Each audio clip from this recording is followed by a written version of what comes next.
We often believe we must care about everything: work, friends, the news, social media, the expectations of others. Yet in trying to please the world, we lose the one person who matters most: ourselves. There is a simple truth few recognize.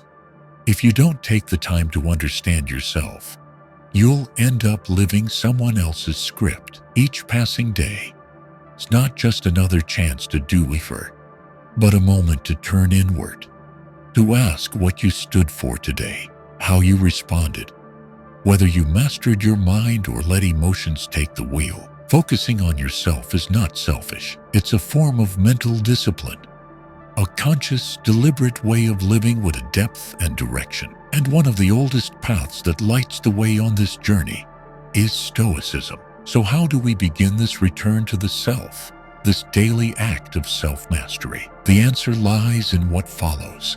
1. You can't control everything, but you can always control yourself.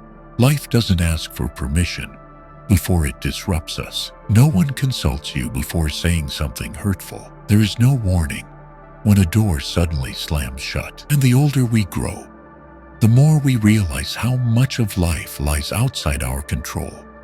Whether it is rain on a crucial day or the sudden decisions of someone we deeply care about, the world doesn't follow our schedule.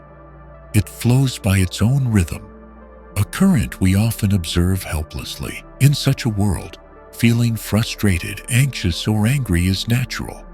But if we stay fixated on what we can't influence, we'll soon be drained and disconnected from ourselves. Stoicism doesn't teach us to endure blindly, but to recognize this. While we can't command the world, there is one untouchable domain: our mind, our reactions, our choices in facing what life throws our way. We can't stop the storm, but we can choose where to take shelter.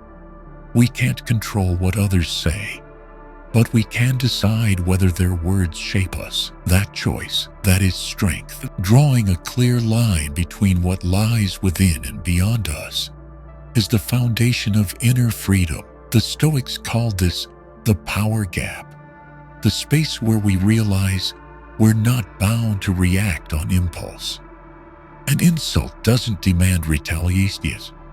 A rejection isn't always a defeat. A hard moment doesn't signal the end. If we can pause and ask, what part of this is truly mine to control, we'll find a small gap, tiny, yet wide enough to act with reason, not emotion. That gap is where freedom begins. Not the freedom to do whatever we want, but the inner freedom to become who we choose to be, regardless of circumstance. Some people, despite low status, walk with calm, quiet strength. Others, high above in status, tremble with insecurity, overreact, and break at trivial things. The difference isn't power, it's self-mastery. Focusing on what we can control is the only path to release ourselves from the torment of the meaningless. When you stop trying to fix others, you begin to transform yourself. When you stop demanding the world be perfectly fair, you learn to live justly from within. When you no longer expect life to unfold on your terms,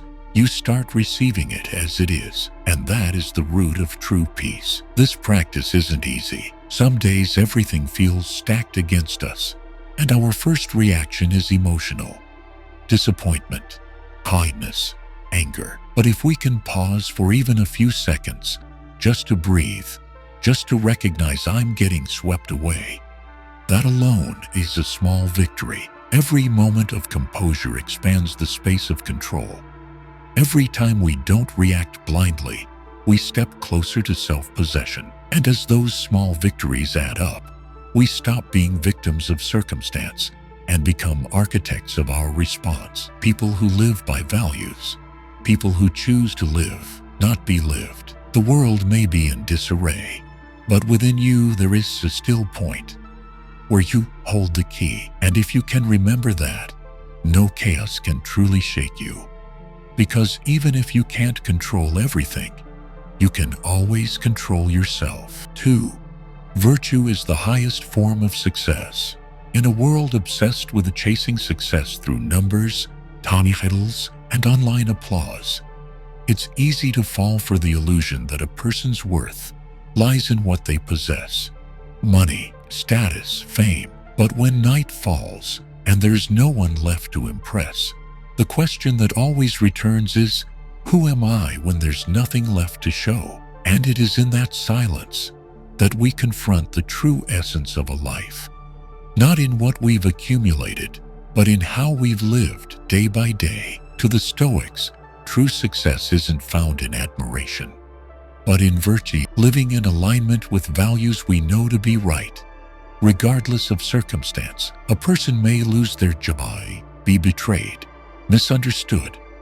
Yet if they remain honest, just, courageous, and self-disciplined, they are not failing. On the contrary, they are winning in the most profound way. Because when the outer world collapses, only inner character remains to hold us up. This is something the Stoics understood well.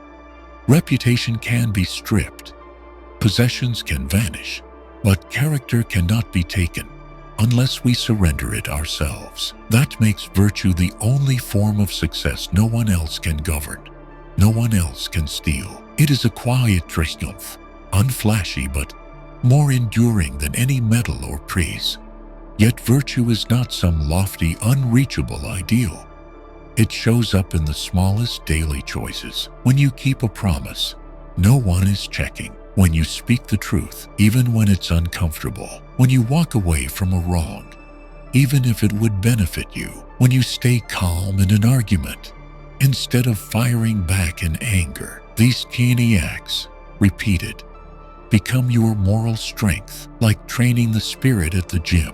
No one may see your reps, but the results show up in your reactions, your decisions, and your resilience in hardship. The Stoic doesn't aim for perfection, but for integrity. Whether someone is watching or not, they know success isn't being praised by the crowd, but being able to look back at one's life without shame, never having betrayed what is right for personal gain. In today's world, where so much bends to self-interest, holding fast to virtue is a radical and courageous rebellion. At times, you'll feel like principles cost you. You might lose an opportunity, a relationship, or a sum of money because you refuse to compromise. But when the winds of life shift, you'll realize there's nothing to cling to because you never had to betray yourself to gain it. That is the highest form of freedom. A life lived with no need for regret. A virtuous person doesn't need to boast. Their presence alone brings calm, earns respect, and inspires others. They don't shout to prove a point because their way of life declares it boldly. I choose what's right, even when no one's watching. And that may be one of the noblest achievements a human being can reach. One that needs no trophy, only the courage to choose it every single day. 3. Hardship is not an obstacle. It's a silent coach. There's a truth few are willing to accept.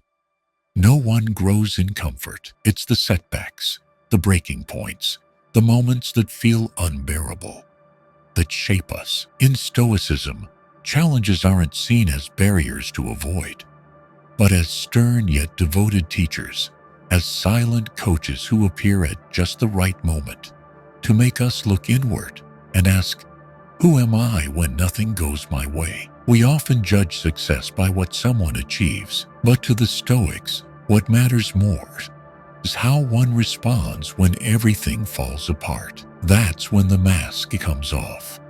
The titles disappear, and all that's left is a raw human faced with a choice: collapse or rise with integrity intact. No one wants to be hurt, to fail, to be rejected. But if we live only to avoid these things, we remain fragile, fearful, and breakable. If instead we see life's blows as part of the journey, we begin to observe rather than blame, to learn rather than run. Marcus Aurelius, Roman emperor and Stoic philosopher, once wrote, "The obstacle is not in the way, The obstacle is the way. At first, that may sound paradoxical, but it holds deep truth. What we perceive as problems, when viewed through the lens of growth, are in fact training grounds for virtues that comfort could never forge: resilience, humility, detachment, and inner strength. A life spent only in ideal conditions will never reveal your true potential. Just as muscles need resistance to grow, the mind needs pressure to gain strength. Every time you face hardship, don't rush to see it as punishment. Try changing the question from, "Why is this happening to me?" to, "What is this trying to teach me?" The answer may not come right away, but the very shift in perspective changes everything. You're no longer a victim of circumstance. You've become a student of life, and a good student is grateful for the lesson, even when it shows up in the form of pain. Stoicism doesn't encourage blind endurance. It trains us for conscious confrontation. If you're grieving, let yourself feel the pain, but don't let it define who you are. If you're misunderstood, speak up if needed, but don't let it turn you into someone perpetually bitter. If you've failed, acknowledge it, but fail with dignity. No blame, no excuses, no escape.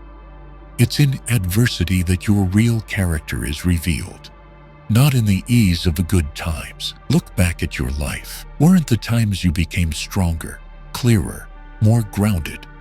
Often the very moments you thought you had hit bottom. Weren't the times you loved deeper, lived more meaningfully?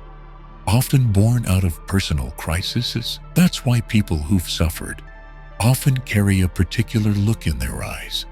Not hardened, but understanding. They are no longer naive, but not cold either. They've become sharper versions of themselves, not because life was kind, but because they learned how to turn pain into power and disappointment into growth.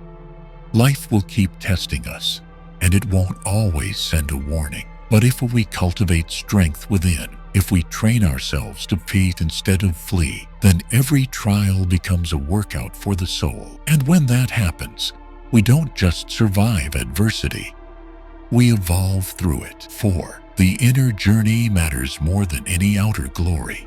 We live in an age where everything can become a stage. Every meal, every trip, every achievement, or even a fleeting moment can be posted online, measured by likes, shares, and comments. Gradually, life stops being something we truly experience and becomes something we must constantly prove. And in doing so, we forget a quiet yet far more essential journey inward. No one teaches us how to build inner strength when we're young. We're taught how to score high, how to win, how to impress, how to stand out. But no one says this: if your inner world is empty, then all your outer accomplishments will eventually leave you lost. Success loses its flavor, relationships become burdens, and each day feels like acting out a role that isn't real. Because no matter how many spotlights shine on you,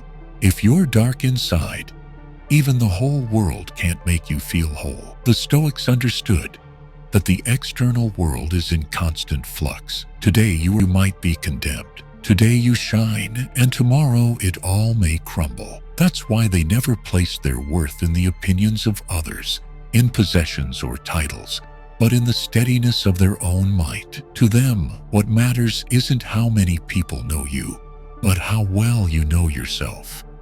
The world doesn't need to know who you are, but you must know what you're living for.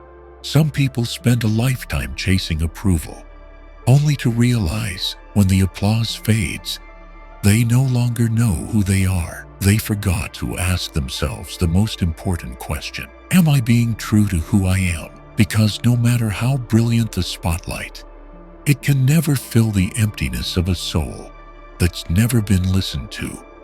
And that's why those brave enough to face themselves often carry a quiet calm and confidence. They don't need to prove anything, because they know their worth isn't based on what others can see. The inner journey is one no one else can witness. There are no certificates, no applause, no medals for forgiving someone in silence, for calming your rage without harming anyone you owe on, or for choosing honesty even when that case costs you. Yet it's these quiet choices, made moment by moment, that shape who you are. That is real growth. Not loud, not flashy, but deep and enduring. Once you turn inward, you'll see that many of the things you once chased were just distractions. Many of the relationships that brought you pain were rooted in your hope that someone else could fill the spaces you hadn't dared face alone. And when you finally learn how to live with yourself, to understand and accept who you are, everything outside becomes a bonus, not a condition for your fulfillment. The Stoics didn't reject the outside world. They still acted, contributed, lived among others, but they never forgot the outer world only has meaning when the inner world is sound. They didn't run from life. They simply chose to live it with a different posture, not driven by the gaze of others, nor by society's expectations, nor by hollow comparisons. Because in the end, the most precious thing isn't public praise, but being able to look back at your day each night and smile, knowing you lived in alignment with the person you truly wish to be. 5. Mental discipline yields inner freedom. We often mistake freedom for doing whatever we want. No limits, no interference, no restrictions. But the longer we live, and the more we stumble, the clearer it becomes. That kind of freedom often leads to getting lost, when nothing holds us in place, when every impulse is instantly indulged. We don't free our yos. We become slaves to our emotions, habits, and weaknesses. We think we're in control, but in truth, we're just drifting with every wave that crashes in. The Stoics saw freedom in an entirely different light. To them, true freedom begins with discipline. Discipline over the mind. It's the strength to say no to fleeting temptations in order to protect long-term values. The ability to restrain reaction when insulted. The courage to do what's right, even if it wins you no favor. Not everyone can live this way, because it takes inner strength, not the kind you get from cliché positivity, but from key daily training, often in the smallest, most overlooked moments. Mental discipline doesn't mean living rigidly or suppressing emotion.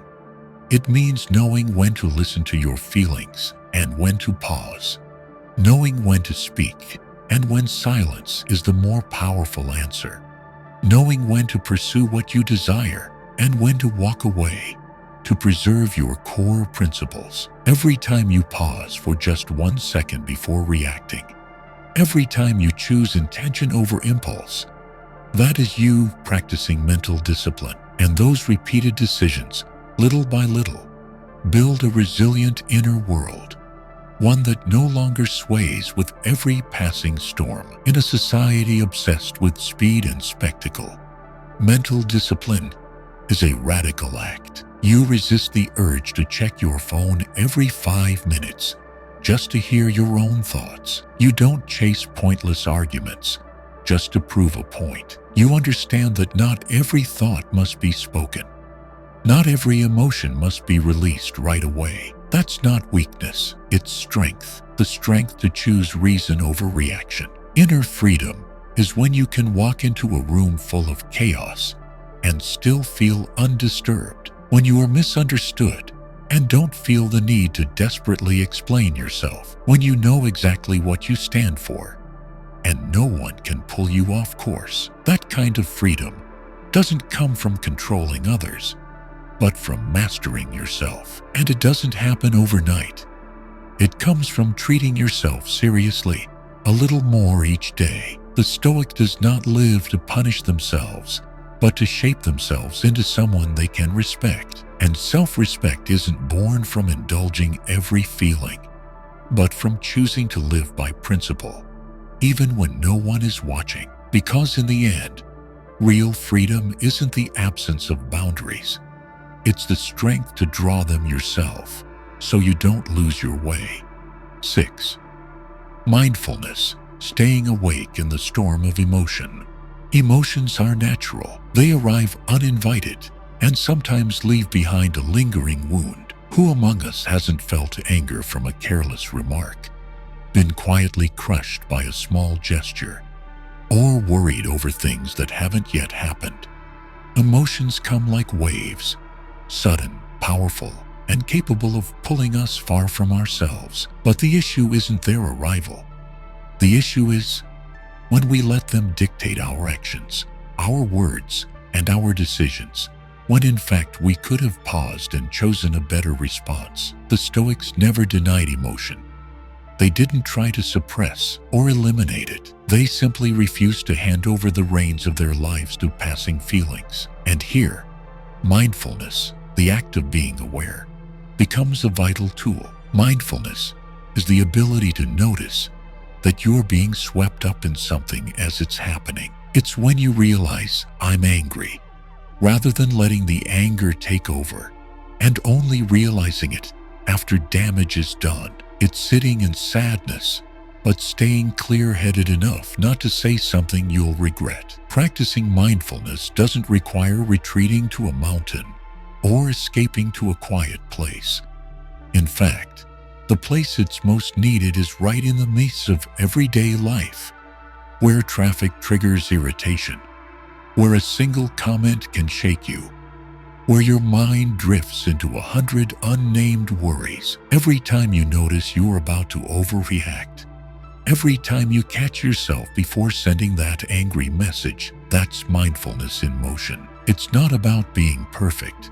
It's about returning to the present moment and choosing to respond deliberately instead of reacting unconsciously. The Stoics lived among people, within society, amid conflict and criticism. But what set them apart was this: they didn't let the world decide their inner state. They created a buffer, a mental cushion between stimulus and response. Like when someone insults you, instead of snapping back, you pause, breathe, and ask, would responding with kindness be worth more? And in that brief moment, you reclaim control. Living mindfully also teaches you about yourself. You start to notice your emotional patterns, the triggers that make you vulnerable, the moments that steal your composure. And from there, you begin to adjust, not to become unfeeling, but to become resilient enough to feel without being overwhelmed. Like a skilled swimmer, you're not afraid of the water, not because it's no longer dangerous, but because you know how to stay afloat in the waves. No one gets through life without storms of emotion. But if we learn to observe, to notice, and to navigate, not to resist or surrender, then slowly, we not only survive our emotions, we grow through them. Mindfulness doesn't make you untouched by life. It helps you stay grounded, even when everything around you spins. And that, truly, is a steady step on the path to self-mastery. A path walked by a mind that is clear, courageous, and deeply human. 7. Self-reflection, a daily mirror for the inner life. In today's world, we have hundreds of ways to track everything: daily steps, calories burned, work performance, screen time. Yet we rarely ask, is my mind healthy today?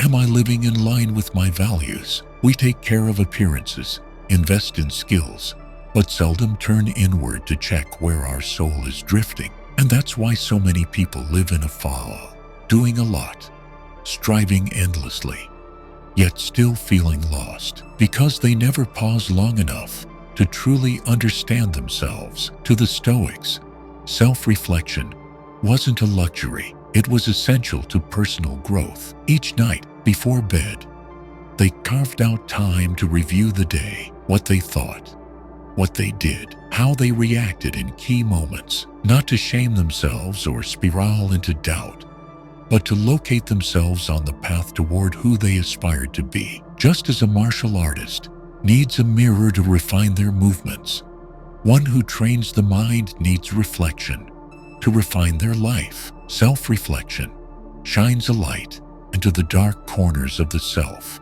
where unconscious habits, selfish motives, and impulsive reactions tend to hide. When we are brave enough to look without excuses or blame, we finally have a chance to change, and with each of those moments, we get closer to our core. Honest, kind, and rational. No external judgment is needed. No one else needs to see. It's just us, facing ourselves with radical honesty. Some days, you'll see that you weren't as patient as you could have been, that you said something you shouldn't have, or let emotions override reason. That's okay.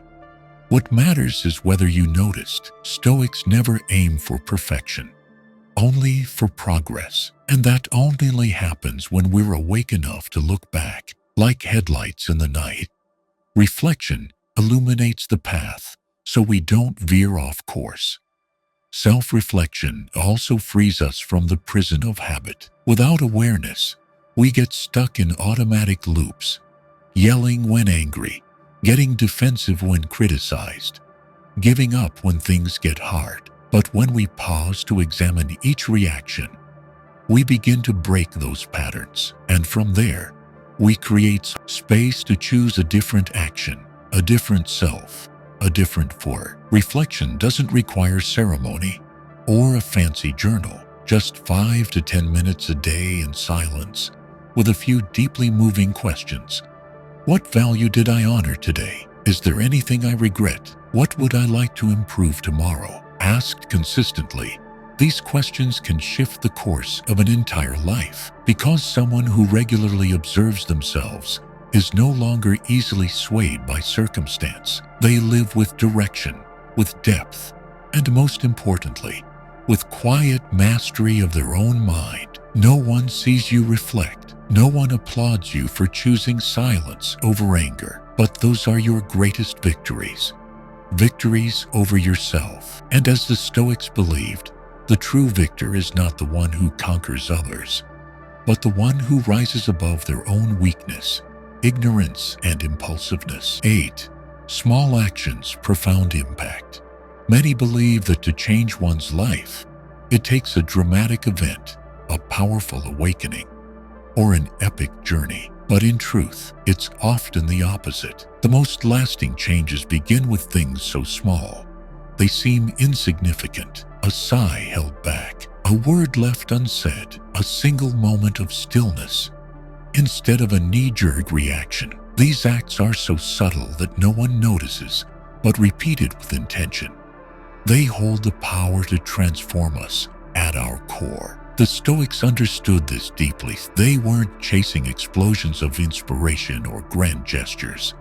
They were committed to small, steady choices, day by day, because they knew transformation doesn't come in a flash, but through conscious repetition. You don't become calm from a single 3-hour meditation, but from 3 minutes of mindful breathing each morning. You don't live by principle because of one bold decision, but because of the quiet, consistent moments when you chose what was right, even when no one was watching. And you don't become unshakable in crisis if you haven't practiced keeping your cool in everyday arguments. The beauty is that these small actions are always within reach. You can't change the world overnight, but you can change how you start your morning. You can't control how others treat you, but you can always choose your response. You can't avoid sorrow, loss, or injustice, but you can choose not to pass your pain onto others. And these small, quiet, deliberate choices, that's how you reshape yourself day by day, from the inside out. In an age obsessed with speed, quantity, and making an impression, the philosophy of small action may seem unimpressive, but that's precisely what makes it powerful. It teaches us to return to simplicity, to focus on what we can control, to do the small things well before dreaming of the big.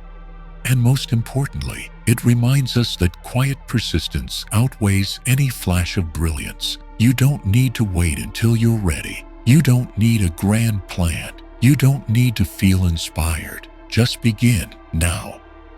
A deep breath before you speak, a moment of silence before you choose, a single note of something you did well today, one small step, then another, because every great journey is built on countless ordinary footsteps. The Stoic doesn't wait for perfect conditions to act. They know that real value doesn't lie in the glamour of the act, but in the motive and consistency behind each small deed. And if you're walking the path of inner cultivation, never dismiss what seems trivial, because in truth, it may be those very small acts that become the foundation for a life far more meaningful than anything you ever dreamed of. I used to think that in order to live peacefully, I had to keep everything under control, work going smoothly, relationships in harmony, no unexpected risks. But life showed me the opposite. The more I tried to control everything, the more exhausted I became. It was in the most chaotic moments, when there was nothing external left to hold on to, that I began learning how to turn inward. And from that, I gradually came to realize something simple. The only thing truly within my reach is the attitude I choose each day. I started with very small things, waking up 10 minutes earlier to jot a few lines in my journal. What value do I want to live by today? What principle do I want to hold on to if things go wrong? Some days I wrote, even if someone gets angry, I will remain calm. Other days, it was as simple as, I will not scroll my phone while eating. These may sound trivial, but the daily repetition helped reset the foundation within me. In the evening, I took a few minutes to ask myself, what did I not handle well today? Did I react with emotion or with reason? I'm not perfect, and I still stumble at times, but through those moments of self-examination, I don't drift too far from the person I want to become. And slowly, I began to feel a new kind of freedom, not from everything being okay, but from being able to stay composed even when things aren't. Stoicism for me isn't a philosophy to read about. It's a way of living that shapes me day by day, little by little. Life constantly tests us, sometimes through small annoyances, sometimes through overwhelming trials. But no matter how the world shifts, there is one thing that always belongs to you: the choice of how you live each day. You don't need to be a philosopher to begin, and you don't have to wait for life to calm down before practicing Stoicism. You just need to start right where you are, with awareness, with intention, and with the resolve not to be swept away by what you can't control. If this video sparked something within you, even just a little, don't let it fade like a fleeting dose of inspiration. Begin the journey of mastering yourself, starting today. And if you ever need someone to walk with you on that path, I'll be right here, continuing alongside you. Don't forget to hit like, subscribe to the channel, turn on the notification bell so you don't miss upcoming videos, and share this video with someone who might need an anchor within. And if you're ready to dive deeper into Stoic philosophy, watch the next video on this channel, where we'll keep uncovering the true strength that lives within you.